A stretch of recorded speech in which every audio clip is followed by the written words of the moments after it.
de votre présence. Aujourd'hui, le premier dimanche de la Passion.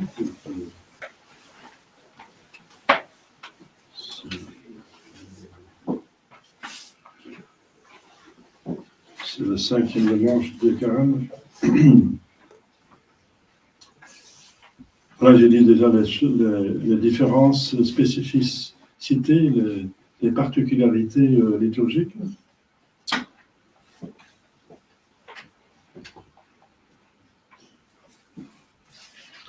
C'est aujourd'hui que commence officiellement le temps pour faire cette Pâques. Donc, c'est obligatoire de recevoir la communion le temps de Pâques, donc 2 semaines avant jusqu'à 2 semaines après. C'est maintenant que ça commence. Et bien sûr, c'est précédé par une bonne confession.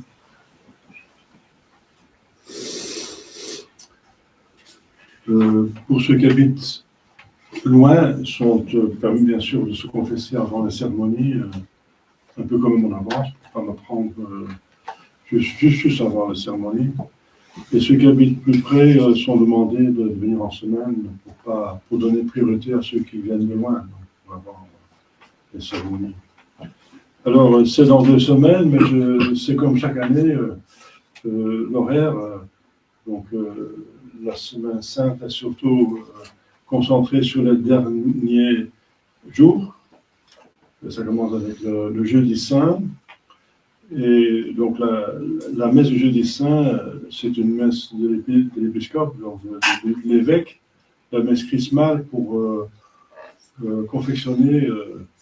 C'est une des plus belles cérémonies de l'Église catholique. La Sainte Huile, les 3 Saintes Huiles, l'huile des catéchumènes qu'on utilise au baptême et aussi à l'ordination sacerdotale. Ensuite, l'huile de Saint-Crème, qui est le plus noble, qui consacre les choses, les églises, les cloches, les évêques, les rois. Et aussi, la personne après le baptême reçoit le Saint-Crème parce qu'il est devenu un sanctuaire par l'inhabitation du Saint-Esprit dans son âme, par le baptême, le Saint-Crème. Et le 3e, c'est l'huile de l'extrême-onction, donc des derniers sacrements qu'on donne pour les personnes qui sont en danger de mort, qui, dans 1 an, ont un danger réel de mourir à cause d'accidents, non, pas d'accidents, justement, de vieillesse ou de maladie. Mais pas d'accident, on ne peut pas demander à la Sainte Ville pour prendre l'avion. Il y a un risque de tombe, ou un soldat qui va au front, en Ukraine, il ne peut pas donner son action. Le risque de mourir, autre que maladie et vieillesse, ne donne pas la permission de recevoir l'extrême-onction. Mais si un soldat est blessé à mort, c'est pour ça qu'il faut une aumônier au front, il doit donner l'extrême-onction après qu'il avait confessé, bien sûr, et si possible, la communion, ce sont les derniers sacrements au pluriel, comme vous savez. Donc 3 Saintes Huiles, mais voilà, ça c'est pour l'évêque. Et normalement, l'évêque fait ça dans son diocèse et les prêtres assistent, sont invités à assister, donc c'est une très grande cérémonie avec tous les prêtres, les diacres du diocèse, les diacres qui viennent du séminaire alors. Les séminaristes, les autres séminaristes sont là, mais les diacres participent à la cérémonie avec les prêtres et les évêques. Donc, ça représente notre Jésus-Christ avec ses apôtres et ses disciples dans la dernière scène.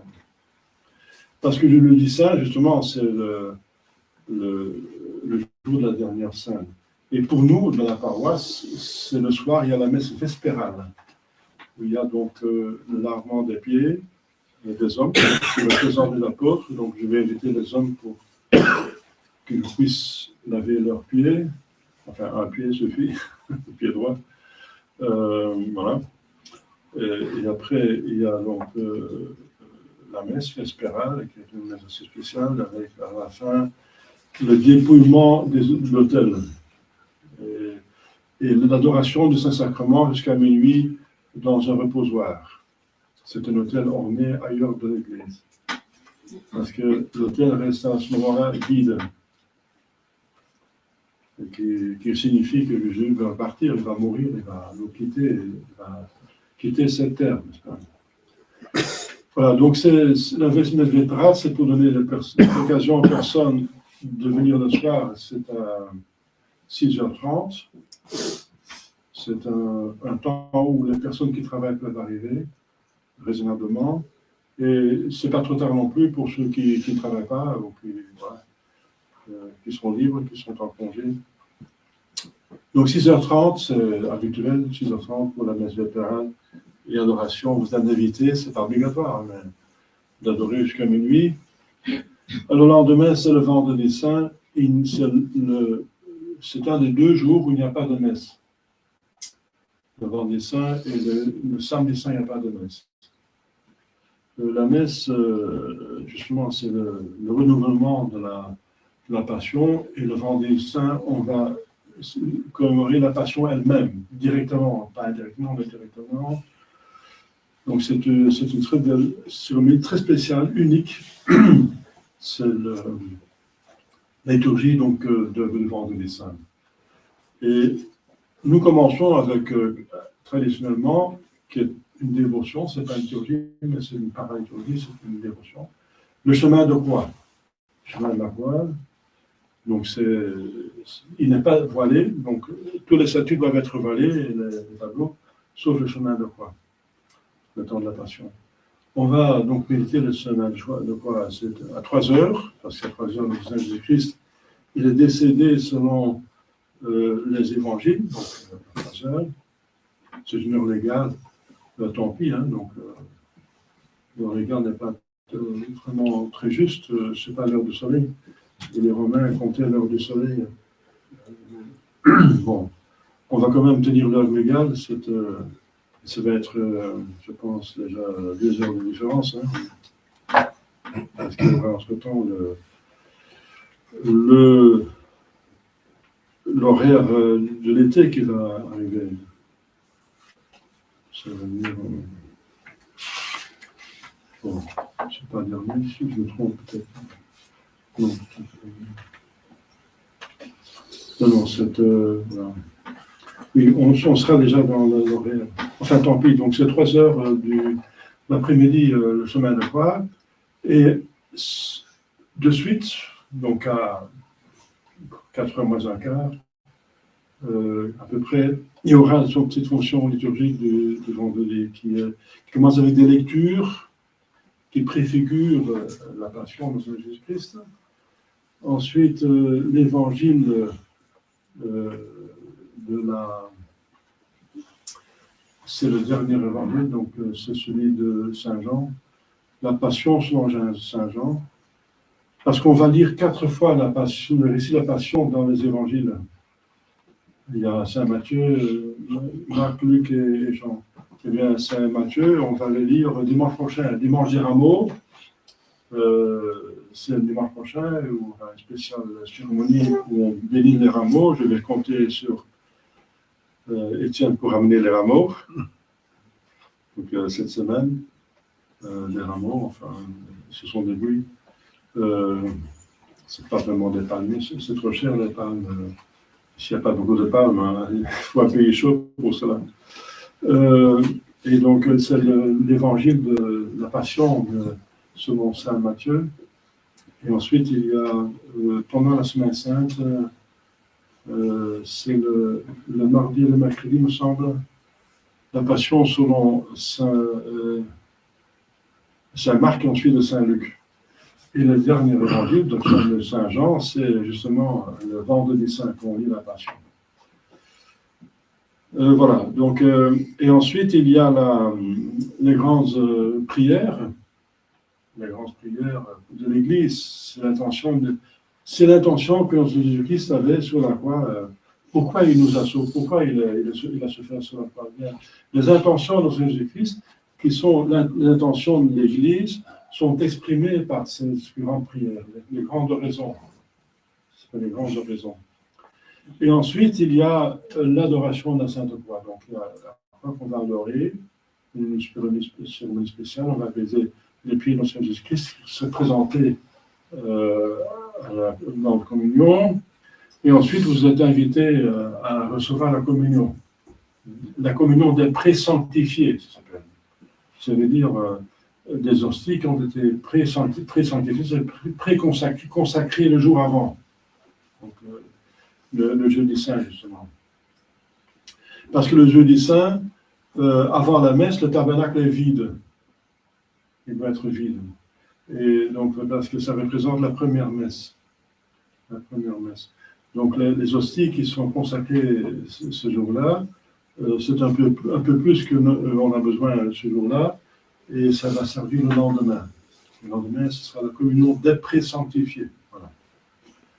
Donc, vous êtes invités, donc ça imite un petit peu la messe, hein, la liturgie de vendredi saint. Donc, il y a la lecture de l'Ancien Testament, ensuite de l'Évangile, ensuite de l'oraison.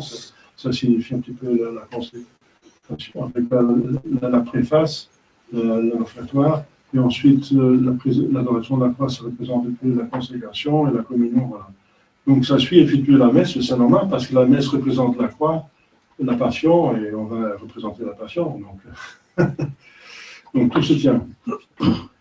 Voilà, donc, et ça va durer un certain temps, voilà. Et après, il n'y a plus rien. Le samedi saint, c'est le samedi où on n'entend plus de cloches, même le vendredi, on n'entend plus de cloches. C'est pour ça qu'on dit aux enfants que les cloches sont allées à Rome pour chercher des œufs.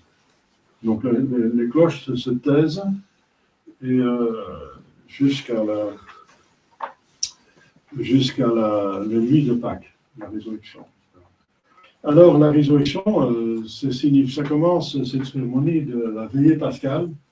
C'est la cérémonie par excellence de Pâques. Ça commence à 10 heures du soir, avec le feu qu'on allume. Dans la cour ici, on a une cour, ça va très bien. C'est discret parce que c'est à cause du feu pascal et de l'encens, et c'est là que j'ai fait à Belleuil que les voisins ont appelé la police. Ah, ils mettent du feu dans le truc, il y a de l'encens ici, comme si c'était un péché de mettre de l'encens. Il faudra payer pour sentir l'encens. C'est parfumer les gens, c'est pas les gens, mais par hasard, ça vient dans le quartier. Ils ont senti l'encens. Ah, c'est très méchant de sentir l'encens. Bien sûr, l'encens est béni, et s'ils sont contre la religion, ils n'aiment pas l'encens. Comme un diable n'aime pas l'encens. Bon. Ils ont appelé la police est venue avec 2 combis, avec 5 policiers armés, et ils m'ont chassé, n'est-ce pas, de l'hôtel. Donc, ça, c'est très pénible, mais voilà, c'est une gloire. Je lui dis, bienheureux ceux qui sont persécutés. Et c'est pour ça que j'ai dû quitter Belleuil, et que maintenant, je suis très discret pour me montrer, parce que je ne veux pas être chassé encore une fois, n'est-ce pas, par des socialistes et des gens qui détestent la religion. Il y a beaucoup de socialistes en Wallonie, malheureusement. Donc, c'est des gens qui ils m'ont chassé, n'est-ce pas. La police n'avait pas de raison pour me chasser, mais elle a menacé la propriétaire. Si vous ne faites pas partir ce prêtre, vous aurez affaire à nous. Qui dit selon quelle loi, n'est-ce pas, il y a la liberté de religion, je ne fais rien de mauvais. Ils ont dit oui, et les voisins ont dit c'est un sataniste parce que, vous voyez, on a vu sa chapelle et il avait couvert tous les statuts. C'est du satanisme. Donc, ils n'ont pas compris la liturgie catholique romaine, n'est-ce pas? Ils ne savent plus rien. Donc, ils inventent n'importe quoi. Eh bien, ça correspond à l'évangile d'aujourd'hui. Ils disent que Jésus est possédé de démons. Voilà. L'histoire, ça répète. Voilà. C'est exactement la même chose. Bon, donc c'est un bonheur d'être persécuté. Voilà, alors, donc à minuit, la messe de Pâques va commencer après minuit, donc c'était encore de lecture, la bibliothèque, la bénédiction de l'eau, le cierge pascal, etc. Donc, vous savez tout ça, vous allez voir ça dans votre mécène. Eh bien, de façon à ce que, juste après minuit, commence la messe. La première messe de Pâques, parce qu'il y a 3 messes de Pâques. La messe du jour, la messe de minuit, enfin après minuit. Parce que c'est peu après minuit, avant le lever du soleil, donc, dit l'Évangile, que Jésus est ressuscité. Donc, c'est vraiment la messe de la résurrection. Donc, si vous voulez venir à cette cérémonie de la veille pascale, dormez pendant la journée, prenez peut-être une bonne sieste pour pouvoir suivre de 10h à 1h30, quelque chose comme ça. Alors, on va prendre une petite chose on va manger des œufs, je sais pas quoi, du chocolat, une bûche, manger quelque chose, il va présenter du chocolat au lait, si vous voulez, pour vous donner des forces après 4 heures, pour retourner à la maison. Donc, si vous voulez bien. Hein. Voilà, donc les horaires sont, je répète, le jeudi saint à 6h30, le vendredi saint à 3h pour le chemin de croix et pour la fonction liturgique 4h moins un quart à peu près. Et pour la Vieille Pascal, c'est 10h du soir. Voilà. Il y a encore le jour de Pâques, bien sûr, il y aura une messe le dimanche à 10h30. 10h30, je ne vais pas changer l'heure parce que s'il y a des gens qui viennent par hasard, et c'est 11h, ils sont ici une demi-heure, 3 tours. Pour moi, c'est un peu pénible, mais tant pis, c'est comme ça. Voilà. Voilà, donc c'est la. Je vous dis ça maintenant parce que. Alors, vous pouvez vous prendre des mesures, si vous travaillez, vous demandez le congé, etc., pour assister le plus possible aux cérémonies, ce qui donne beaucoup de grâce. Ce n'est pas obligatoire. Ce qui est obligatoire, bien sûr, c'est la messe du dimanche, de Pâques, bien sûr, comme toujours, que le dimanche, et aussi le jeûne et l'abstinence du vendredi saint. C'est obligatoire. Pour le reste, il n'y a rien d'obligatoire, mais vous êtes fortement invités pour assister à les plus belles cérémonies de la paroisse de l'année, qui sont la source de la grâce, la passion de Jésus-Christ. Alors, il y a aussi de votre part de demander une contribution, c'est le monde de carême, c'est aussi traditionnel qu'on demande les dîmes lors du carême, parce que ça appartient à la mortification des faits des aumônes. Et voilà. C'est pour la liturgie, pour soutenir la paroisse, les frais, n'est-ce pas, du centre de messe et de l'apostolat. Et si on peut, on aide les pauvres. Voilà. Donc l'Église utilise les argents pour la liturgie, pour l'entretien du prêtre et pour les pauvres.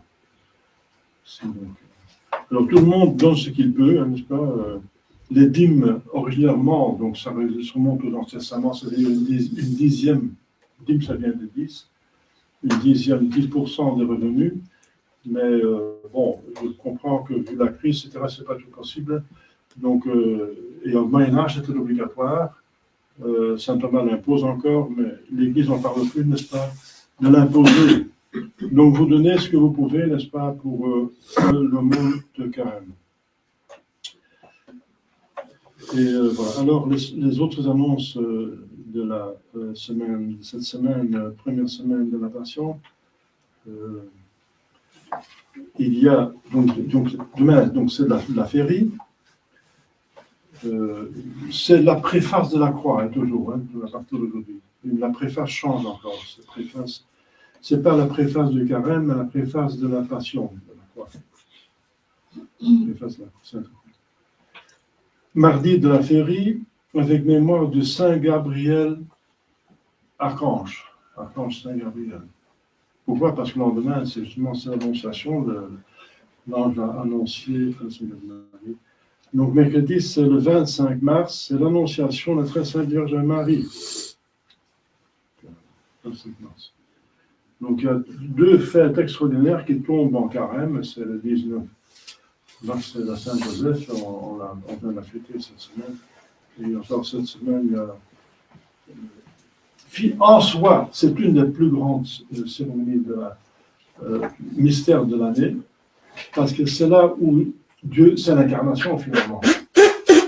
C'est ce qu'on va fêter à Noël, et l'Épiphanie, l'incarnation. Mais l'incarnation se fait le 25 mars, mais elle apparaît à Noël. Donc le 25 mars, c'est donc la Sainte Vierge devient enceinte, n'est-ce pas? Donc que Dieu s'est incarné, que l'intervention, d'abord demande l'ange Gabriel la permission à la Sainte Vierge Marie, si elle veut bien devenir mère de Dieu, son humilité le défend, mais son obéissance l'accepte. C'est un combat des vertus dans elle, mais c'est l'obéissance qui l'emporte toujours. C'est comme nous ne sommes pas dignes de recevoir la communion, j'en ai parlé, mais par obéissance, on l'accepte quand même. la Sainte Vierge Marie a fait la même chose, elle a reçu Dieu d'une manière très intime, n'est-ce pas? Dans son sein, Dieu a créé, n'est-ce pas, ce qui manquait à la partie maternelle, n'est-ce pas, pour en faire un enfant, parce qu'il n'avait pas de voilà. Les credos anciens, n'est-ce pas, disent carrément, il est né, il est conçu de la Sainte Vierge Marie sans semence humaine, sans semence masculine. Les credos grecs anciens disent expressément, donc c'est sans inversion, donc Saint Joseph n'a rien à voir là-dedans, il est juste pour protéger sa famille. C'est un miracle. Et c'est justement pour signifier qu'il est homme parce qu'il vient d'une mère, mais qu'il est Dieu parce qu'il n'a pas de père. C'est le seul cas. Donc il montre là ces deux natures. Et ça passe donc, c'était le 25. Donc 9 mois avant Noël, bien sûr, le 25 mars, 9 mois avant le 25 décembre.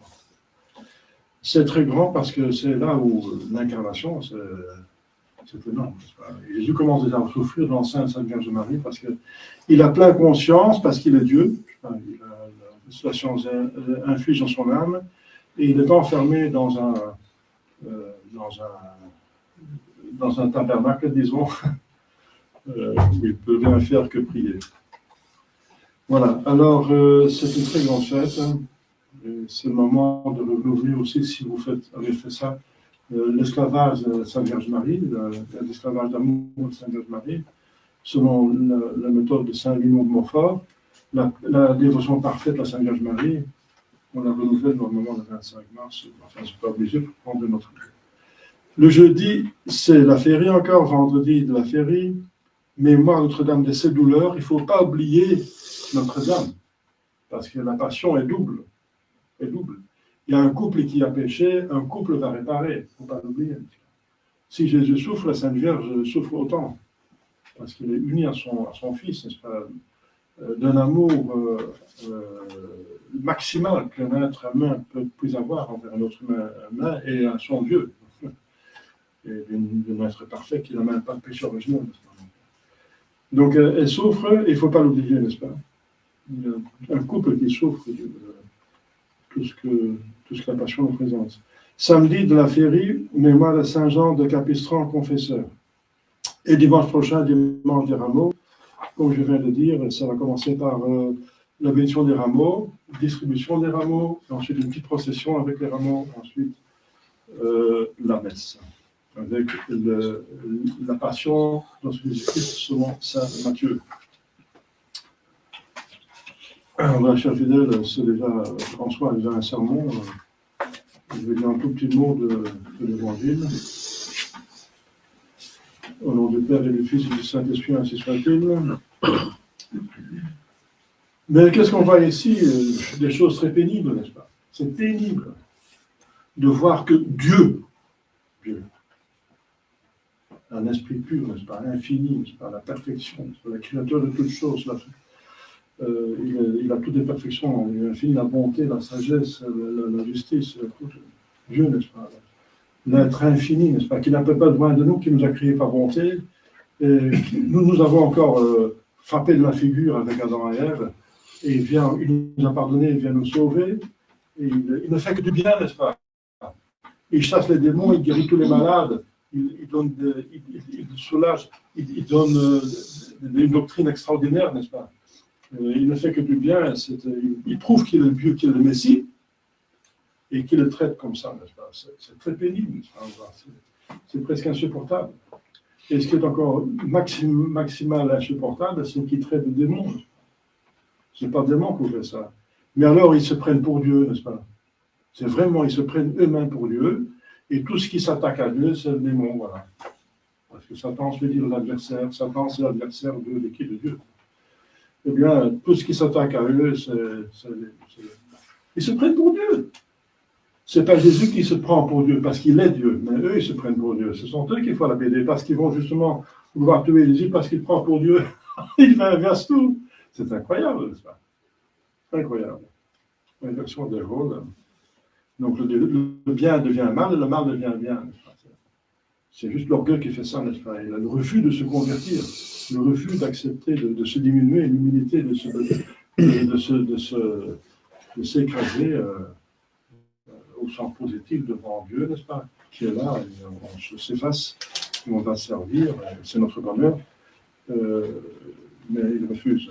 Ils ne veulent pas se convertir, ils ont des relations non permises, ils volent de l'argent du temple, n'est-ce pas? Et ils sont des hypocrites, quoiqu'ils ne soient pas hérétiques. Mais maintenant, ils deviennent hérétiques parce qu'ils refusent d'accepter notre Seigneur Jésus-Christ. Et notre Seigneur Jésus-Christ va dire, c'est ce péché qui va vous perdre. Vous allez mourir dans votre péché. Alors, parce qu'il a dit, il y a trois choses. Ou bien, c'est moi qui est un grand pécheur, ou bien, je ne dis pas un pécheur, mais je ne dis pas la vérité, ce que je dis, c'est une fable, n'est-ce pas? Ou bien, c'est vous qui avez tort de ne pas m'écouter. Eh bien, la première chose, si c'est moi le pécheur, alors dites-moi, qu'est-ce qui va me convaincre de pécher? Dites-moi ce que je fais de mal. Il n'arrive pas à trouver les mal. Alors oui, il guérit les malades d'un samedi, le Shabbat. Alors, ce n'est pas permis de faire des travaux le samedi. Mais il va dire, oui, mais vous-même, vous allez même sortir un bœuf qui tombe dans un puits un samedi. Et moi, je ne peux pas sauver un homme, n'est-ce pas, qui souffre le samedi. Alors, il se taise. Donc, il ne trouve pas de péché, n'est-ce pas, chez lui. Alors il dit la vérité, oui, bien sûr. Et la vérité est approuvée, est confirmée par des miracles. Il explique les Écritures saintes de manière à ce que les pharisiens ne comprennent pas comment ça se fait qu'il connaît les Écritures saintes, qu'il n'a pas étudié. Il faut être scribe pour comprendre les Écritures. Il explique à nous les Écritures. D'où est-ce qu'il a cette science? Donc ils comprennent qu'il a la vérité et il explique. À chaque fois qu'il pose des questions, il a des réponses. Il doit reconnaître que c'est vrai. Donc il va reconnaître qu'il ne peut pas répondre. À chaque fois, il les fait taire. Lors de l'occasion où il montre une pièce de monnaie, il dit est-ce qu'il faut payer à César ou pas? Alors c'est un piège, mais alors il s'en sort de manière géniale, n'est-ce pas? Alors il va reconnaître qu'il a raison. À chaque fois c'est comme ça. Alors il ne reste qu'une seule possibilité, que sont eux qui ont tort. Et ça, il ne veut pas l'accepter. Il disait maintenant nous savons que tu as un démon. Mais c'est n'importe quoi, c'est insulter. Il ne refuse pas ses argumentations, il commence à insulter, n'est-ce pas? Alors Jésus-Christ, il va répondre parce qu'il scandalise le peuple qui est autour. Donc il va dire, c'est mon Père qui m'honore, donc il va faire appel à ses miracles. C'est Dieu qui fait les miracles, donc il dit, mon Père en témoignage que la vérité, c'est dire les miracles qui ne puissent venir que de Dieu, n'est-ce pas? Et quand il parle de Dieu, il parle de son Père. Il montre que j'ai de la vérité. Et alors encore, ils disent, Abraham, il n'a pas dit ça, tout ça, et vous dites que vous avez la vie éternelle, il ne va pas mourir, et même Abraham, il est mort. Et alors il dit, Abraham, il a vu mon jour, en prophétie, par une vision, il a vu son jour. Son jour, ça veut dire que Jésus, le Messie, allait naître, et il se réjouissait. Alors ils disent, tu dis que tu as vu Abraham, mais c'est n'importe quoi, ils n'ont même pas écouté ce qu'il a dit. Il n'a pas dit que lui, il a vu Abraham, mais qu'Abraham l'a vu. C'est le contraire. Donc c'est typique pour des gens qui sont de mauvaise volonté, qui n'écoutent pas même les argumentations des autres. Ils n'écoutent même pas. Donc leur réponse n'a rien à voir. Mais Jésus encore, il prend l'occasion pour lui répondre. Ah oui, mais oui, bien sûr, j'ai vu Abraham, je l'ai vu même de toute éternité, avant qu'Abraham soit, je suis. Je suis, c'est plus fort que j'étais. Parce que je suis, c'est justement ce que dit Dieu à Moïse, quand Moïse dit, quel Dieu vous êtes? Quel est votre nom? Je suis qui suis. Ça veut dire, il est le seul cas, c'est au singulier, qui est vraiment l'être. Tout autre être qui est créé, n'est-ce pas? Il n'est pas l'être, mais a reçu son être, mais il est l'être. Il est de toute éternité, il est l'existence. Je suis, et c'est au singulier parce qu'il n'y en a qu'un. Et c'est au présent parce qu'il est en dehors du temps. Il n'est pas dans le passé, donc il est en dehors du temps, il est dans l'éternité, mais l'éternité, même en dehors de l'éternité. Parce que l'éternité a été créée par lui, parce que l'éternité, c'est encore un temps. Mais juste en dehors du temps. Il est encore plus en dehors du temps que l'éternité, n'est-ce pas? On dit l'éternité, mais on ne peut pas imaginer l'éternité parce que ça n'a pas de début. Alors, on ne peut pas imaginer l'infini, donc c'est en dehors du temps, tout simplement. Donc, il est dans un présent éternel, disons. Voilà. Et c'est ça, le ciel. Le ciel, c'est tout ensemble. Tout ensemble à l'instant. Tout bonheur. Tout est là. Et c'est un instant qui ne coule plus. C'est quelque chose de spécial. Et on va participer à cela dans la ciel. Je suis. Alors, ils ont bien compris ce que ça veut dire. Et ils allaient chercher des pierres pour le lapider, mais il s'en va parce que son heure n'était pas venue. Son heure n'était pas venue. Il était protégé par des anges. Donc, il n'a pas encore décidé de mourir. Et c'est quand ils vont le prendre dans le jardin des Oliviers qu'il va dire je peux demander à mon Père d'envoyer des légions d'anges pour me protéger, mais votre heure est venue. Je proteste en tant qu'homme, mais je n'interviens pas en tant que Dieu. Parce qu'il faut que l'homme va souffrir. Voilà, chers fidèles, pour nous inviter à un examen de conscience, n'est-ce pas?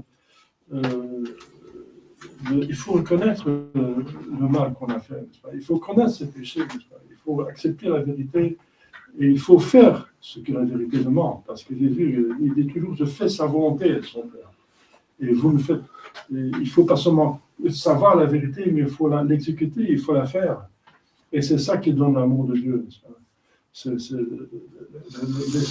La deuxième personne, c'est la vérité en Dieu, et c'est le Verbe. Mais avec le Père, il souffle le Saint-Esprit. C'est une vérité qui nous porte à aimer. Donc il faut garder les commandements, il ne faut pas seulement connaître la foi, mais il faut l'appliquer. Donc une invitation, n'est-ce pas, pour méditer les cérémonies de la Semaine Sainte. C'est très intéressant. Regardez dans votre lycée, parce que quand vous êtes dans la cérémonie, ça va trop vite. Il n'y a pas le temps pour tout préparer cela, n'est-ce pas? Et c'est très profond.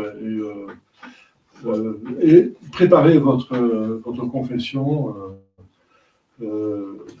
ça demande l'humilité, n'est-ce pas?